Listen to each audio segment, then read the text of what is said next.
Hello and welcome to the Only Women Entrepreneurs podcast. I'm your host, Rosemary Cescolini, a former high school English teacher who ditched the classroom due to political misalignment with the government of the day.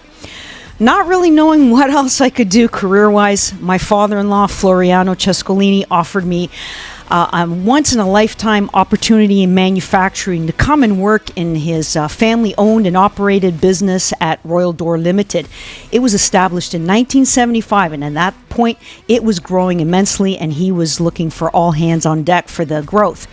There, with Floriano's patience and expertise, he personally taught me to become a master wood artisan, where I learned how to create custom handmade interior and exterior wood doors for thousands of people nationwide, including politicians, celebrities, and professional athletes alike. Our products are featured in Home and Garden TV, real estate and home renovation shows like Love It or List It, on Netflix series such as The Handmaid's Tale, and the covers of numerous construction and renovation magazines. I had also the privilege of working with top designers such as Karen Kolb and Deborah Salmoni, personal clients who I featured as guests on the show. After 30 years of revolutionizing the manufacturing industry and a wonderfully successful career, I decided to open a new chapter in my life, and that is Running O, an organization built from the ground up to empower young women as they explore the business world and alternative careers. Here, you'll learn about incredibly successful women and discover the invaluable insights and wisdom they have to offer. In addition, I offer personalized consultation services to help women find their paths towards an alternative career or entrepreneurship. My services also include collaboration with construction and manufacturing companies to assist them with gaining, training, and retaining women in these industries. Now, on today's show, I am incredibly blessed to feature an absolute superstar with over 4 decades of hands-on experience in the residential development industry. And believe it or not, unbeknownst to me, in my very own playground of Toronto. Interestingly enough, Toronto is a massive market with many opportunities in construction for anyone interested in an alternative career or entrepreneurship in this industry. Our introduction was made possible by a mutual acquaintance of ours, Flora Di Mena of Flora Di Mena Designs. Our guest is Linda Mitchell-Young, who is an independent consultant at her firm, Linda Mitchell Marketing, Inc. She started working for a home builder right out of high school. After years of experience with developers and condo sales companies, Linda saw a unique opportunity to provide condominium builders with specific services in mind. Hence, the birth of Linda Mitchell Marketing, Inc. in 2015, where she provides strategic, consultative services in condominium, real estate development, sales, and marketing in Toronto and the Greater Toronto Area, or simply the GTA. To her credit, Linda has been involved in the development of over 100 condominium buildings in the GTA and has generated over, get this number, it's unreal, $10 billion in revenue. She has been recognized by the GTA Home Builders Association Condominium Forum as Condominium Person of the Year, and of course, rightfully so. We have so much ground to cover in this interview. I wanted to get started right away and welcome Linda Mitchell-Young to the O Podcast. Thank you so much, Rosemary. Thank you for having me. It's great to have you here. I know you're extremely busy and you are going to be an excellent source about the housing market in Toronto and as well as the career opportunities that young people have or people considering to change careers because they might not be really happy where they are now. So I want to start the interview by proceeding with going back to your senior high school years. During those incredibly formative years, did you have any visions of what career you wanted to pursue and how you saw yourself maybe 10, 15 years down the road? To be honest, Rosemary, I really didn't have any thought. That wasn't going through my mind at all. I mean, I was basically in the gym most of my high school. I'm 6 feet tall and played volleyball, still play volleyball to this day. Fantastic. And so I was always just wanting to play sports. And that was pretty much all I was thinking about during my senior high school years. I know everyone started to talk about what they were going to do, whether they were going to go to university, what they were going to take. I really didn't have any idea what I wanted to do at that point. So I just stuck to my sports during high school. And that's a very valuable point that you just brought up, because most young people in grade 11 or 12, they're thinking about having fun and like you said, playing sports. They're not really thinking down the road. However, you are actually proof for them that maybe they're feeling a little bit of pressure from the parents. Well, how come you haven't decided what you're going to do? You know, you're getting on in years. You got to figure that out. So it's okay to take your time, because eventually you'll get down that path, and we're going to find out that path. I think that's a good message. I mean, every part of your life has a what you're passionate about. And at that time, I was not comfortable at all. Like, I was 6 feet tall when I was 15 years old. So being a tall girl in school, and the boys are still short, and that was an awkward moment. Yeah, it was awkward. I always said I was 5'12". I never said I was 6 feet, because that would be intimidating. Yeah. So I really tried to just do something that my height was going to be useful at, and definitely started playing volleyball. And like I said, I play for the Canadian women's masters team now, so I'm still playing. Like, we played in Italy, and we played in New Zealand and Australia. So it's just been a fabulous part of, I think, learning teamwork, learning winning, learning losing, and all of that really carries on through your life of once you're into the work period and your career. I think that's all very helpful, of the whole sport mentality. Yeah. And you know what? I was like that too. I played a lot of sports in high school, and volleyball was one of them. And you know what? You were the opponent that I actually hated, because I was 5'8", and I'm like, holy moly, these people are so tall. All they have to do is just put their arm up. They don't even have to jump, and they'll block my shot, and the ball would hit me right in the face, basically. So there were some advantages of having the height, and at least you found something that you're good at, and you can apply your physical attributes to, and that's amazing to hear. So when you finished high school, you went straight to work. You didn't go to college, you didn't go to university, and you ended up working for a home builder. So who was that builder, and can you maybe share the personal story behind your journey in this particularly male-dominated industry? And that, again, was something that some of the people in high school, so that was sort of in the late 70s when I graduated, and some of my classmates were going to travel around the world for a year. Some of them were going to so and it was sort of one of those things that at the time a lot of the girls were taking early childhood education, and and then the guys would be into more of a business sort of model as far as what they wanted to do at university. I really didn't know what I wanted to do, and I didn't want to just go to university for the sake of going. There was one of my classmates told me about a home builder. It happened to be also in Scarborough, across the street from my high school. And I went there and I applied, and they're called Sandbury Homes. And so that was in 1979, and I got a job in customer service. So it was definitely, I was young. So all that people do when they call customer service, they're not usually calling to say how happy they are. They're calling to say, all the problems in their house, whether there was a leak or whether there was a crack. And I was the messenger. So, people would get very angry and yell at me. And I used to go into the president's office or I'd be crying when I went home at night. And he would say to me, Linda, is it life-threatening? And I was like, well, no, it's not life-threatening, but to me, during that time. So I did work at customer service. It was a small enough builder, building a lot of single-family homes in the Scarborough and East End, that it offered, anytime there was another position opened, it was sort of, you knew about it. So there was a position that opened out on the construction site. So actually in the trailer, and I was in charge of, just making sure when any of the inspectors came in, what house they had to go to, and making sure that, things were ordered for the houses to be built. So that was, at the time, the construction trailers now that I've seen, and some of the professional general contractors like Ellis Don and whatnot, they're their actual professional offices when you go to the Mm-hmm. on-site construction office. Back then, it was dirty. There were all the Sunshine Girls pinups on the wall. There was, I remember that. definitely, Yes.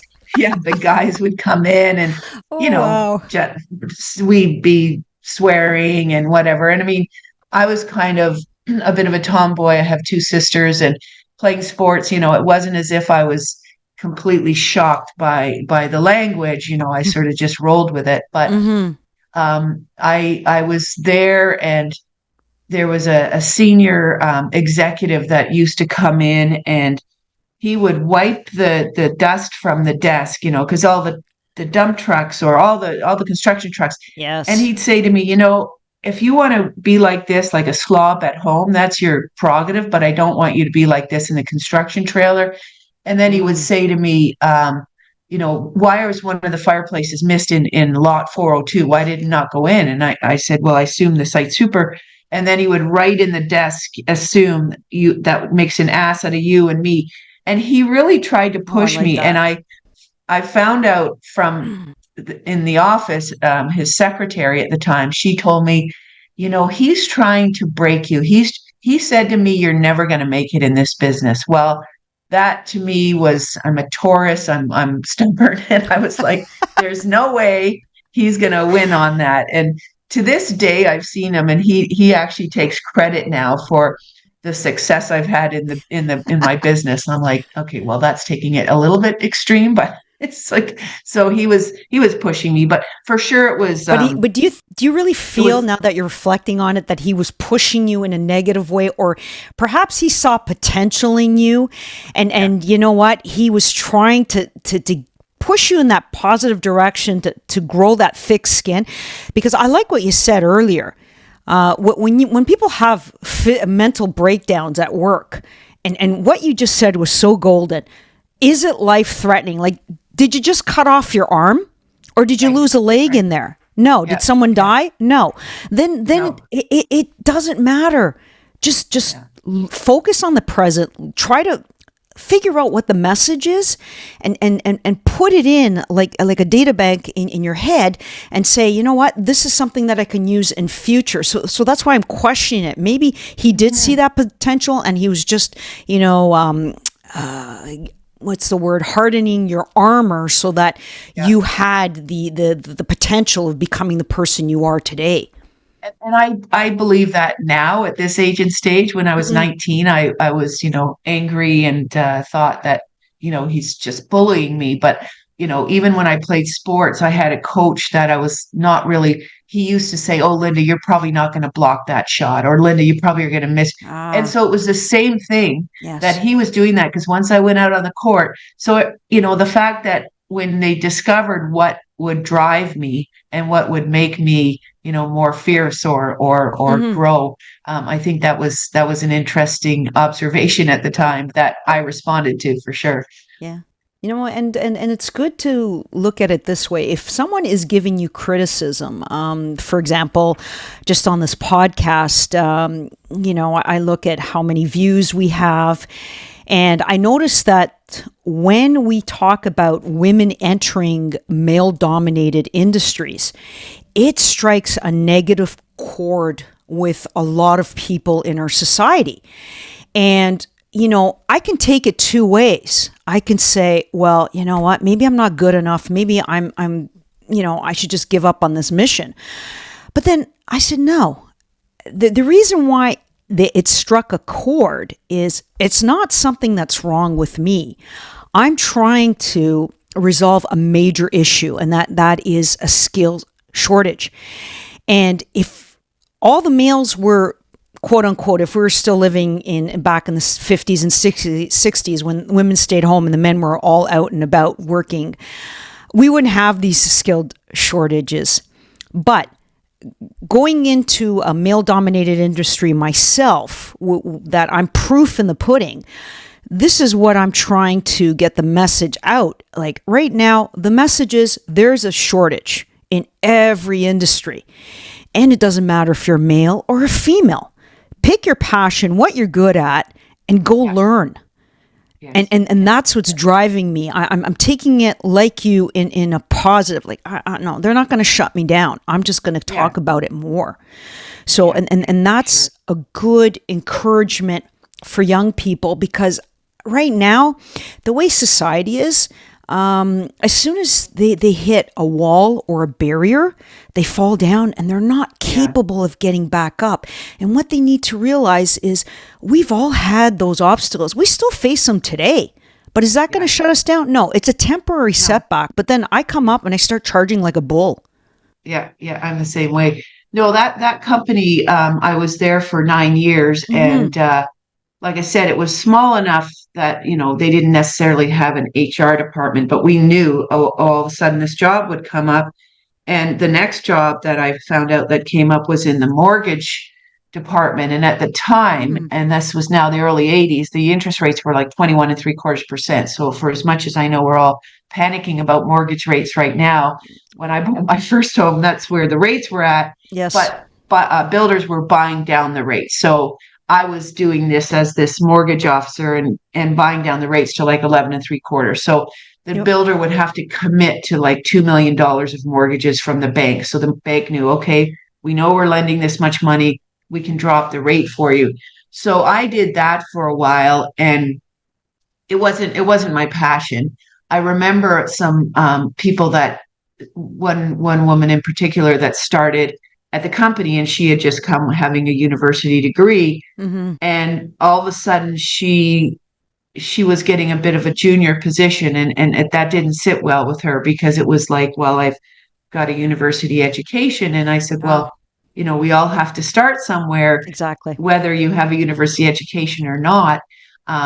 So I remember her, I still remember her name. And I just thought, like, why are you thinking that you should all of a sudden be ahead? I appreciate you've got a great education in university, and I'm sure that'll definitely help you in your path.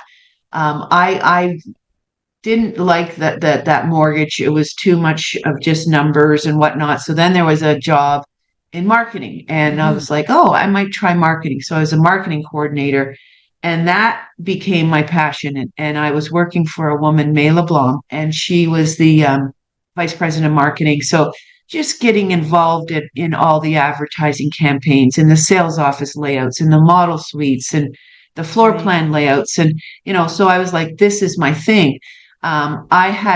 I left the company in 1988. My son was born. My ex-husband was offered a position in Singapore.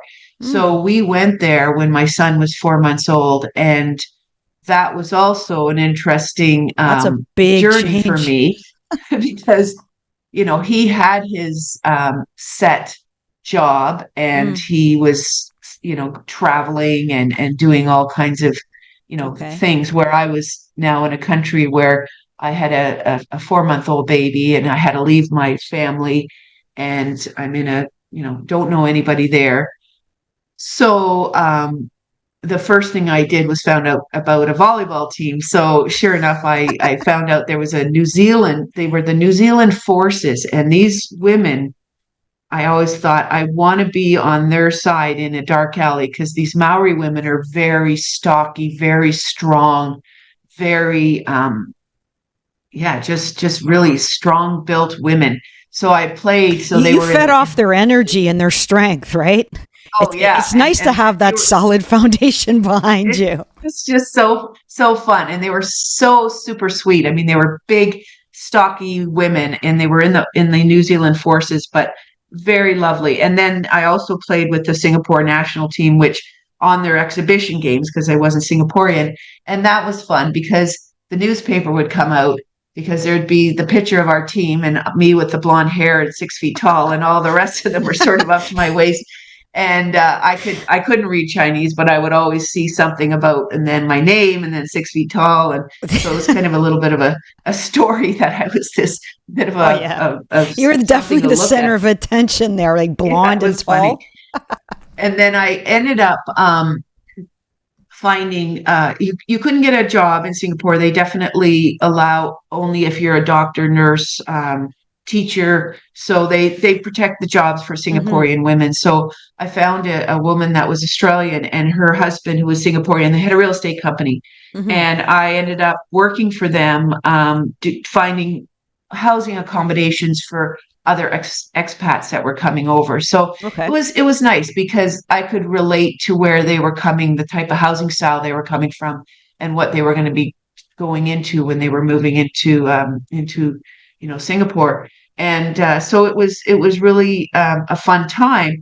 What I didn't realize was that I was sort of learning a little bit about feng shui, and that was my next job. So maybe I'll let you ask me another question before I get into what the next stage was. Well, I just want to bring out the key point that you left the country and then you were in a foreign country and you were completely at a disadvantage, right? You didn't speak the language, you didn't have a secure job, but you know what? Just going out and putting your feelers into society, you instantly connected with people.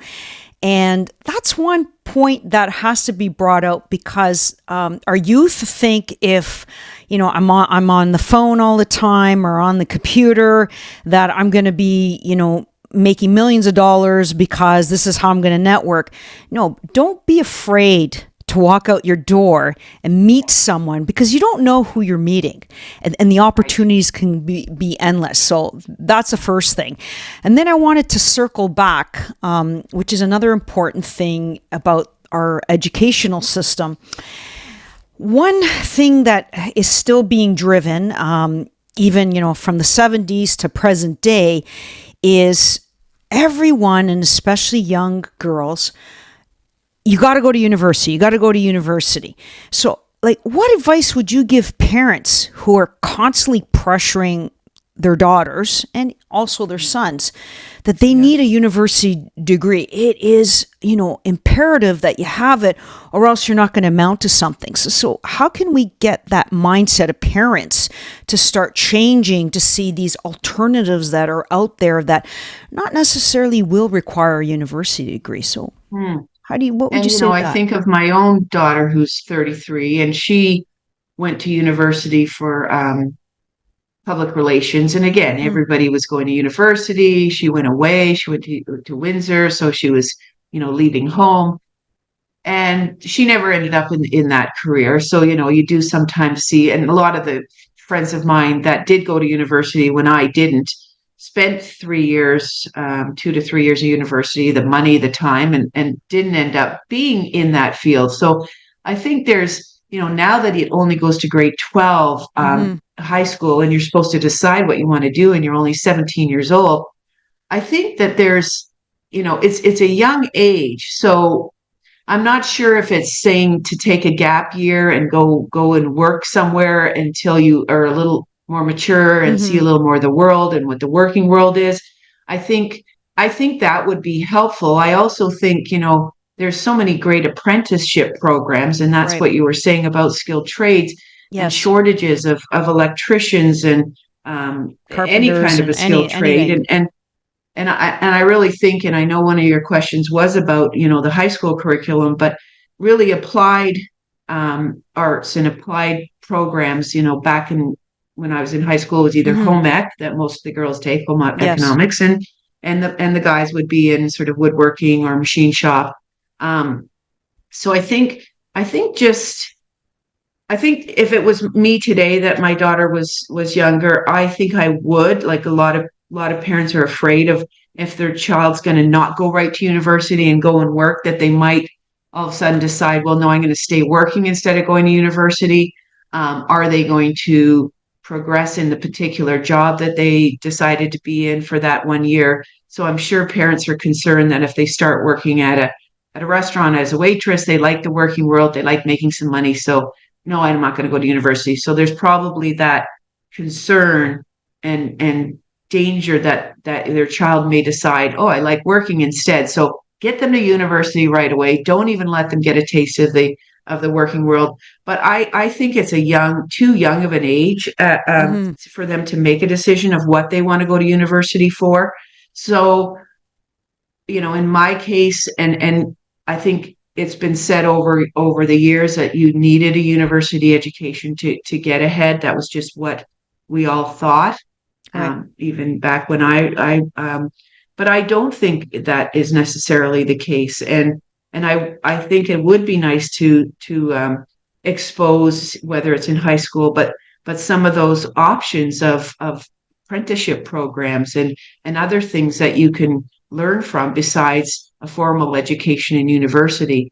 But I don't know if we provide that option, an alternative sort of learning experience, and expose the kids to that well enough. I think still in their mind that there's a process, and you go to like you go to grade school, then you go to high school, and then you go to Mm-hmm. university, and that's sort of just Yeah, and I think that that's has where to. the curriculum and the schools is falling short. They're misaligned with the needs of the market, and the way Yeah. I see the market right now. Okay, I'm an employer and I'm looking for skilled individuals, and unfortunately, we're not getting these individuals that are interested in woodworking or construction for that matter, and so you have jobs like, and I never bring down any type of employment. But when I was growing up, I worked in a variety of jobs. I worked at Canada's Wonderland as someone in a restaurant. Then I worked at, it was called Sunoco, and we don't have it anymore. They closed Right. down in Canada. And I worked as a landscaper. Then I worked at era was called McDonnell Douglas of Canada, where they made airplane wings, and then Boeing bought it out, but the plant shut down. So I had a variety of experiences, and just by working part-time somewhere, I saw that there are jobs that we call as just part-time jobs for young people like myself at that stage. I never saw myself having a career at Canada's Wonderland or at Sunoco. I just saw that as to make some money, get some skills and education, then move on from that. Okay, and then we had the two alternatives. You had university, and I looked at universities. You want to be a professional, you want to be an accountant, you want to be a lawyer, you want to be a teacher, you go to university. And then the other ones, where I had my cousins, they didn't want to go to university. They hated school, but they were good at fixing things or building things. So they ended up going to trade schools. And they ended up setting up their own businesses, and they service the construction industry. And they've done very well for themselves. When machines break down on site, they go on site, they fix them, and they make 7 figures a year. Yeah. Because construction companies can't function without their machines and also the labor. So what I'm finding is this disconnect in society where we are saying that jobs that are in the service industry that pay minimum wage are starting to be seen as full-time jobs. And what I'm saying is, no, those jobs should be for young people, because we could start working as young as 14 years of age, get them out there and have them do some experience. I have 4 kids. They all worked separately from our company, and they gathered skills, and then they all came to the conclusion. They said, this is not what I want to do. And they actually figured out, my employer is making a ton of money off of me, and I should use my skills, my experience, my knowledge to become self-employed, and I have the benefits and have other people work for me. So they figured that out just by working part-time jobs. So that's the first thing I think young people need to do. The second thing is employers should be given the opportunity to work with the schools directly in their area to do presentations. And I would gladly go to all the local high schools, and there's about 6 of them in my area. And then if I have to go into elementary schools and talk to kids that are as young as 13 and 14, as well as their parents, to tell them, look, this is what's available in the job market now. Like, everybody wants their kids to be university educated. But the point is, things have changed. It's not that. They're going to either end up quitting midway because they said I don't like it at all, or they end up getting a bachelor's of arts degree, and then they find, oh, I don't have any job. Let me go get a master's. And then master's is not good enough. Then they go get a PhD. So they spent 9 years in school, indebted themselves, and then they find out, well, I need about $1.5 million to buy any real estate to live in, and I have to stay in my parents' home for the rest of my life. So it's becoming a very bleak picture. Mm-hmm. So this is what I'm trying to present. I go, it's imperative to know that skilled trades, construction, manufacturing is the future. This is what helped our immigrants from the 50s and 60s become as bricklayers and Yes. Like, for example, sure. I can give you one key example. One of the owners of Green Park, one of the largest builders in Canada's of homes, he was an Italian from my parents' hometown in Sora Frosinone, and same age as my father. He was a bricklayer. Fast forward 50 years later, he is a billionaire because he started with these. But then he saw the potential. He saw the opportunities in construction, and he's gone through so many stages of elevation socially, and these stories are not being said. And this is what parents need to understand, that you're going to end up giving kids that dead end career-wise, and they're going to be just seeing that, you know what, I'm going to give up because I can't get the job what my degree tells me I should get in. And even if I do, I'm not getting the 6-figure salary that I was promised. So we need to correct those misconceptions that we have out there. And that's why I want to bring in real world examples to say it's not what the schools are telling us.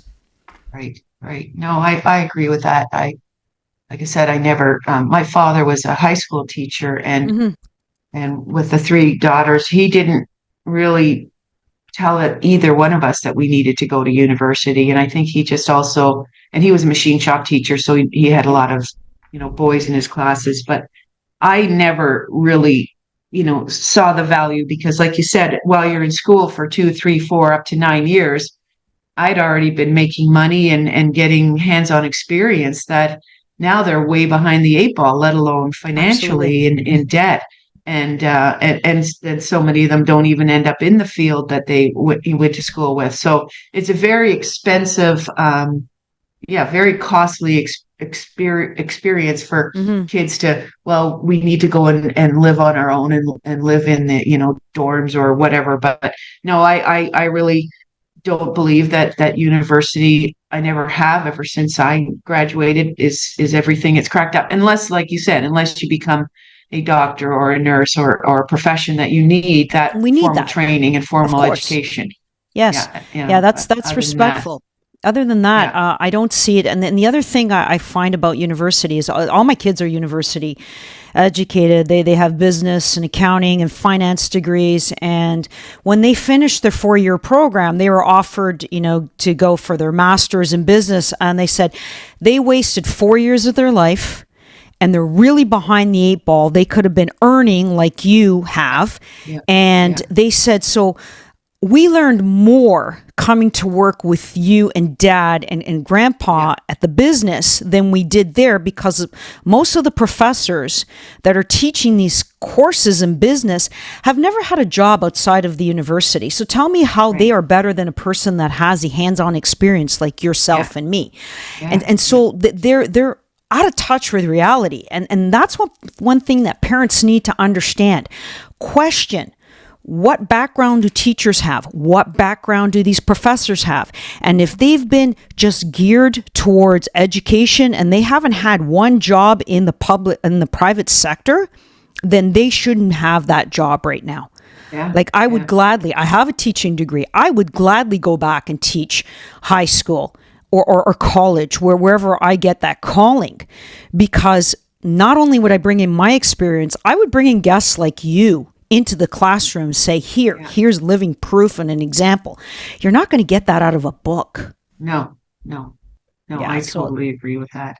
So I want to go back to your journey. First, your personal experience as being an employee, and then I want to gravitate towards when you decided to become an entrepreneurship. So I'm going to let you take that away. Yeah. So basically, when moving to Singapore, I had left the job at Sandbury Homes, which I loved. Mm-hmm. And when I came back, my daughter was born there in 1990. I came back in 91. The market was in a really bad way. It was very slow. And so Sandbury Homes, they couldn't hire me back. And the president of the company, John Sandusky, unfortunately just recently passed away, but he was just a lovely, lovely man. Ended up being my mentor. I didn't realize what a mentor was at 19, but over the years certainly realized what he all did for me. And when I came back and he couldn't hire me, he really went through a lot of the builders and said, these guys, they've got, he just loved to know some of the companies that had great values, great morals, that were respected in the industry. So he put me in the direction of, why don't you give Monarch a try? And so at the time it was Monarch. And so I got a job as a office administrator. And so, I couldn't just get back to what I loved in the marketing that I had done. Right. Okay, so I'm office administrator. And this is again where I did that job because that was my job. I didn't do that job to be, this is way below what I was doing. This is, I shouldn't be doing this. I should be further ahead in the company. I got a job. The market was tough and I got a job. So you put your head down. You don't start thinking again about, well, I'm only going to do this for so long and I better get promoted. And if I do some good work because this whole sense of, I find some of the younger generation, certainly not all of them, of this sense of like entitlement or, when am I going to get ahead? Whereas just stick to what you're doing. Exactly. Put your head down. And I was ordering photocopy paper, but I was like, why is this Xerox contract? The cost of each copy was 3 cents because of the service contract. So I was like, what if you didn't get Xerox to do the service? And, I just did it because that was my job. Okay. And I ended up, finding out even with the fleet of cars, like you're spending too much money on something. So at the end of the day, there was a lot of cost savings to be had. I didn't do it to get promoted. I didn't do it to get a pat on my back. I just did it because that was my job at the time. But I did become office manager. And then, I just did my job because that was my job. And even though I wasn't angry. I wasn't saying I shouldn't be doing this. I should be doing what, I worked in marketing. I've already been at another company. But then the president of the company said, we want you to start looking. No, I went to the president of the company and it was British, Taylor Woodrow in the UK. So it was publicly traded in London. And I said to them, great home builder, a lot of referral business, great reputation, great quality. But I said, your homes are just the same year after year after year. And at the time, you'd start seeing Bramley and Costain, the old builders that were doing California, open concept, high ceilings. And yes, I actually had the chutzpah or whatever. And I went in and I said to him, excuse me, Mr. Parsons, but I really believe that you're resting on your laurels a little bit. So as much as it's great to have repeat business and referrals and quality, I think design needs to start having to come into it because, these other builders that are doing some really wow model suites when you walk in and you see the rounded drywall and the orange peel finish and all this California half walls and high ceilings. So I convinced them to let me go to Monarch was building in California and in Florida and in Texas. So it's within our company, let me go and sort of research it. So I did, and I took millions of pictures and I talked to the guys that were working down there and, and just finding out. So when I put it all together in a little duotang, photocopied them all and had the plastic cover and decided to go out and have meetings with all the construction site supers to present this idea. Well, it was every reason why you couldn't. And in this weather and they don't have the winters and you can't round drywall because it's too labor intensive, and Mm-hmm. you can't, and absolutely no, and no, no, no. So, okay. And so I think it was another 2 years that again, all the other builders were starting to even outsell Monarch because more on design than on quality. And so off I went again, and I did more research in California. This time I presented it, and they were a little more open to the idea because they never like to hear that. Why can other builders do this and you guys can't? Like, why can't Oh, you? that's an assault on That personal that ego. that usually hits the male It does. Italian quite strikes often at the time. strikes a nerve. And it was funny because being so tall, there would be these guys that were shorter, and a lot of them were Italian. And I would never be able to stand up in the construction trailer and talk to them. I'd have to sit and let them stand because I was like, they're way too intimidated. I'm not trying to intimidate you, but just by my presence, I thought, oh, I'm going to take that away. I'll sit down and present it again. So sure enough, I became new product development manager. And it was really, really fun because I love to see some of the design elements that were just brought in, that basically the wow factor. Mm-hmm. You would walk in a model suite and you'd see this family room with this high ceiling and the open kitchen with a big island. And so off that went with changing a lot of the design of the Monarch homes. And then at the time, Monarch had only been a single family builder. And they came to me, the president, and said, we have a piece of land at Finch and McCown that's zoned high rise, but we've Mm. never done a high rise condominium. Can you start researching it? He found an article in the National Post or something about two women, and they had worked on a conversion at Young and Davisville for a company called Wang and Dansky. And he said, just find out what they know. Well, I didn't even know how to spell condominium. I knew nothing about it. I'd only done single family homes. Incredible. And so off I went. And this is something that I would say to people, to women and wanting to, learn about a business, just, boots on the ground. I was going to every sales Exactly. office that sold condominiums. It was different. I was like, what's different about this? Selling a home, and it was the picket fence, and it was the puppy dog and the family. And selling a condo, it Mm. was more sex sales. It was more, young couples, Yeah. lifestyle. Yeah. They weren't cutting grass. They weren't, and I realized that, there was a total different way of attracting that Mm-hmm. market. It was a different market. So it wasn't your family that you were going to try to attract with your marketing.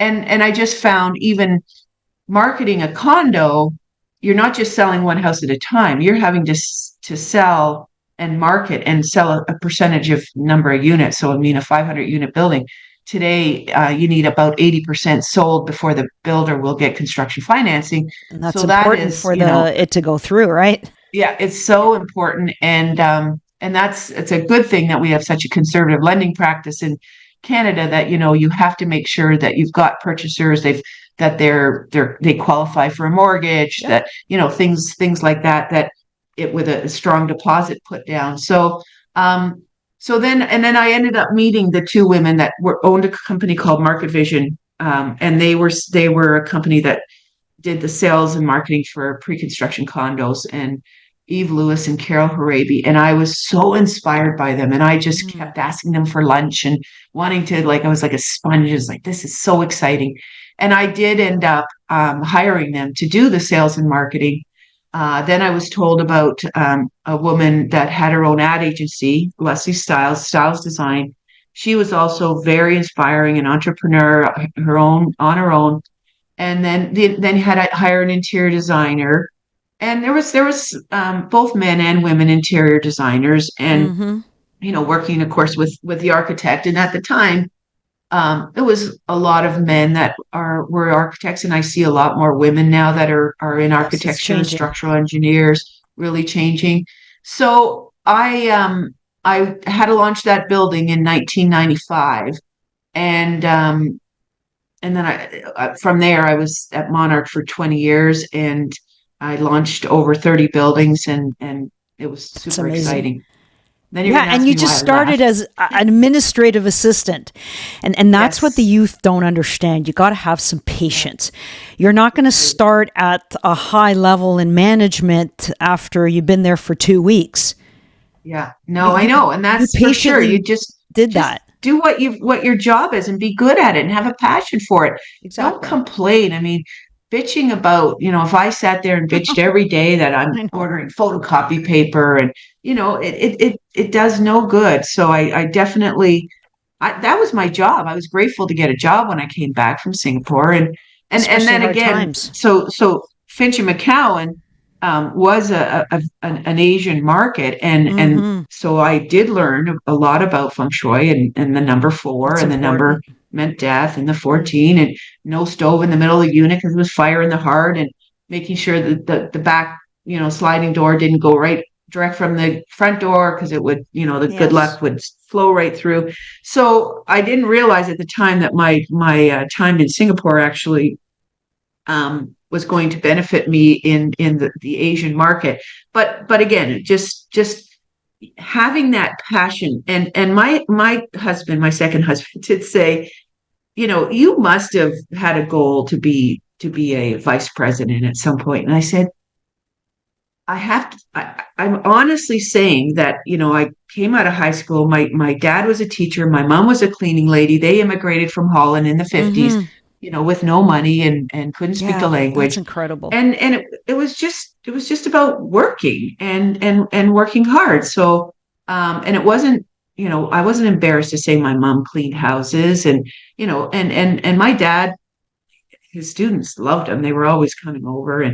But anyway, so I really do think that is important, is just Mhm. to, whatever job you're in, and unless you're totally miserable and really don't like it at all, you're not gonna shine through. You're not going Yes. to, have, and little things. I found it funny because I was in charge of booking the Christmas party, and they had the Christmas party at the Royal York every year, and it started to become a little boring. So they said, "Can you find another venue?" So I found another venue, and they couldn't get the deposit back of $5,000 from the Royal York. So Hmm. I thought, okay, so I called and they said, "No, you can't get the money back unless we find someone else that will take that date." Okay, so I'd phone them again. No, we haven't found anybody that's got that date yet. One time I phoned from a different number and I said I was someone else. I said, "Is that date available for a Christmas party at Royal York?" "No, it's actually been booked by Oh, someone else." So wow. busted. And it was just the president of the company. That became my claim to fame. I was like, "Oh, really? Over getting your deposit back?" But, it was because that was my job, and I wanted Yeah. not to be promoted. And so once I did start that high rise division, they did ask me to become Mm. um, a vice president. The president came in to promote me to vice president. Well, that was in 1997, and I had That's an incredible actually been in accomplishment. a complete depression and didn't know anything about depression. I Mm. didn't know. I was just, if anyone walking by my office, I hope they don't stop and talk to me. I couldn't talk to anyone. I couldn't focus on all the Oh, stuff that's on my terrible. desk to start what I needed to start. So he came in. "How are you doing?" And I was like, "Well, I don't know, and I don't know, and I don't know, and I'm not sure, and blah blah blah." Mm. So he left again. The vice president comes in thinking the president has offered me, the position, promoted me, and he comes in and congratulates me. Oh, And I'm like, wow. Whoa. Surprise. "Four," and he goes, "Nothing," and out he goes. So, we laughed about it later, but Yeah. certainly had every single symptom of a depression. So, um, That's tough definitely to go had, through that. yeah, it was really, really tough. And so then they did eventually give me the position, and I ended up building a team and hiring a wonderful woman that also recently passed, Anne Marie Breen, and she was my right hand person, and Mm. we sort of developed the high rise in business for Monarch, and then ended up hiring. I hired a construction VP, and it just grew into a really amazing business. So I learned so much, and and then back, so then in that time, so that was about 2013. No, it was before that. It was about 2009. They were being put up for sale, and the president said to me, he goes, I think, because I was a lifer, I was going to be there for my whole life, but he said, if I were you, you've been here 20 years, I would take a package, because you don't know who's going to buy it. You don't know if they're going to need someone like you. They might already have your position. Yep. You don't know. And it just about killed me to think, that I was being packaged out, but it was definitely the best thing that happened. So, that's why I did end up leaving, and it was Mattamy that bought out Monarch, and as it turned out, yeah, I know. We know the owner of Mattamy, Peter Gilgan. Yeah, yes, Peter Gilgan. Yeah, we've done work for him too. Yeah. So Mattamy bought out, and then you decided to bail, and this is when you started your consulting company. And it was a good idea, because they did have people in my position at Mattamy, and they didn't end up keeping a lot of the staff that came over from Monarch. So so that ended up. Then I decided, okay, now what am I going to do? And my husband, and so I got remarried, and he'd always been an entrepreneur, and he was, doing. He was a graphic designer and had his own magazine, and had great success in doing his work as an entrepreneur. And he said, why don't you go out on your own, and you know how to do floor plans, and you know how to do this. And I was like, there's no way I can do that.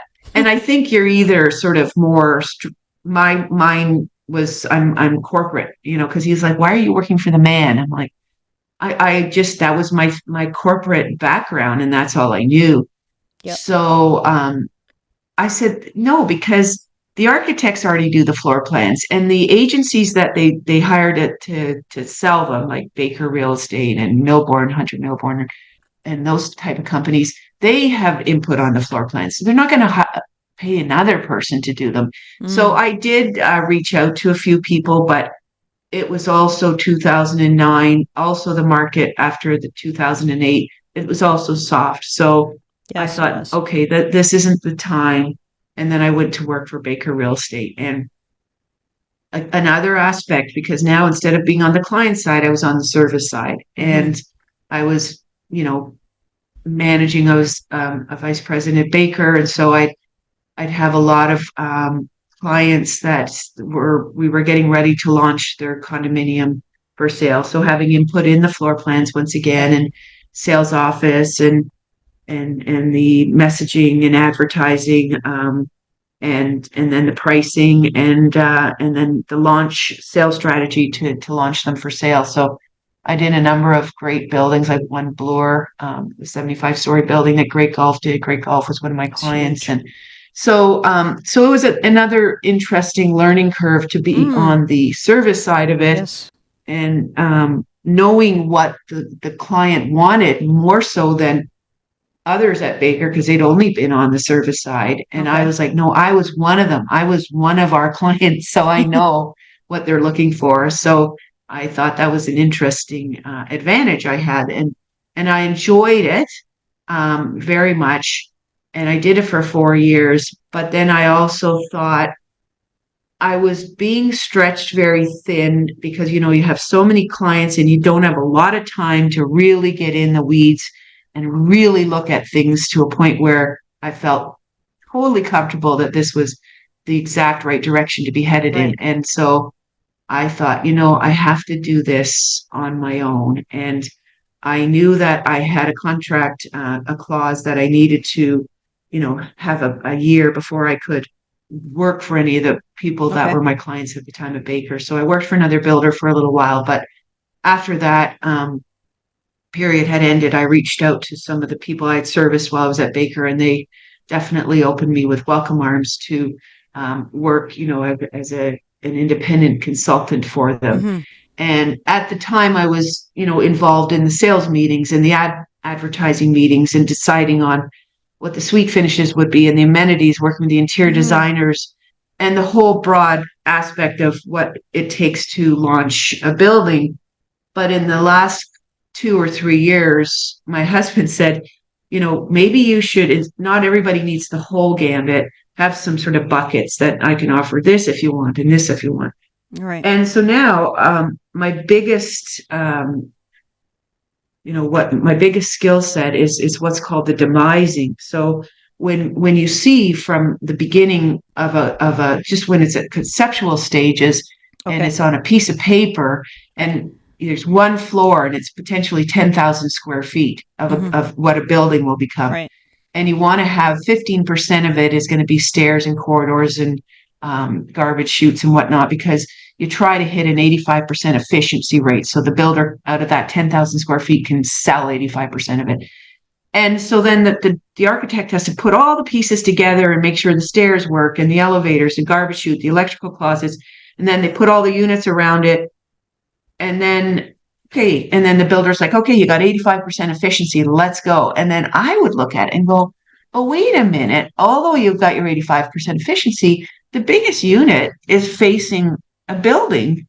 Right. Instead of having the best orientation, with the views that are offered, maybe potentially to the lake or something. So I ended up doing that. And that's what I do for my clients is I sort of rejig the puzzle and I kind of rank the building. I go, okay, there's 4 corners. One of them's facing the gardener, so that's number 4. One of them faces the city and the lakes, number 1.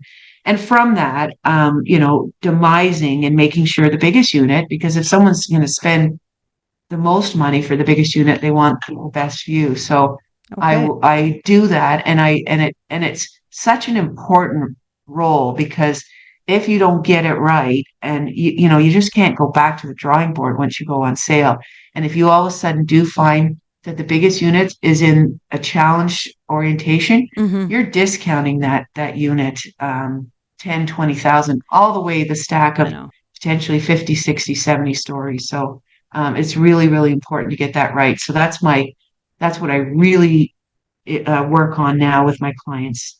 And I love it. That's good. So, Linda, as we're nearing the end of our interview, so what message or advice would you like to leave for young women listening who aspire to overcome obstacles, excel in their careers or entrepreneurship, and fulfill their lives with a career that they're going to be personally satisfied with? I think it is a daunting world out there. I mean, there's a lot of information with access to the internet and everything that people have. But I think trying to stay focused, being persistent, like embracing failure. So even if you did something and it didn't work out and you have setbacks on your journey, just to keep going and learn and grow from your setbacks. Make sure you do look after yourself, because it is, again, your mental and emotional well-being is crucial. So making sure you manage stress and maintaining a healthy work-life balance. I really ended up, being reminded that was something that was very important.